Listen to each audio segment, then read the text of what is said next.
Hey there. Daily Landsblog for the, hold on one sec, I got this 19th of May 2018. Correct, Case? Yeah. So I spent at least part of today in southern Oshawa speaking to an audience that was largely made up of Durham County police officers, but also there were social workers, addiction workers.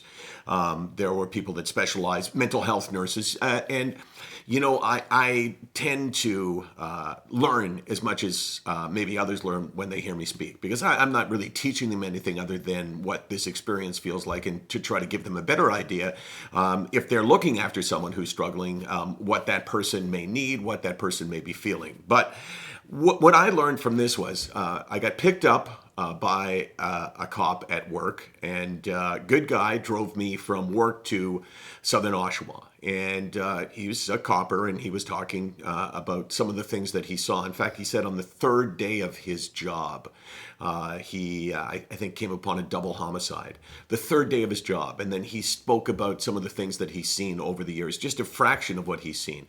And I thought to myself, PTSD should not be labeled a disorder. It's almost like it should be labeled normal behavior for someone who sees all of that, or a normal way that your brain actually turns on you, because we're not meant to see that. And then I spoke to a handful of other people that had different experiences. But what I was really struck by was the thought, and there's no answer to this, but the thought that our life experiences can be profoundly battering.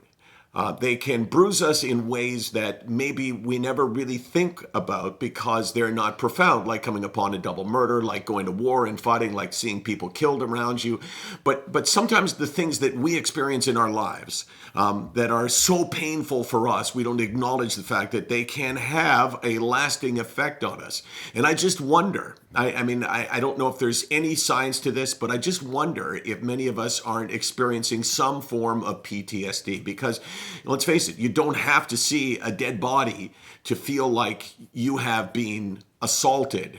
You don't have to go to war and see other people die around you and have your life threatened to feel these profoundly tragic things that happen in all of our lives. We all lose people. We all have experiences in our lives that aren't as obvious as what a first responder might feel, but maybe just as damaging. I don't know. I was just thinking about that because I was just thinking about how we all handle assaults on our brain in different ways. Does that make sense, Case? Yeah. You ever think of that? No. No? Does that work for you? And I'll never think about it again.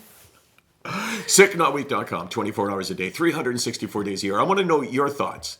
Do we all have at least a touch of the PTSDs? And I say that because who can possibly go through their life without having traumatic stress in their life?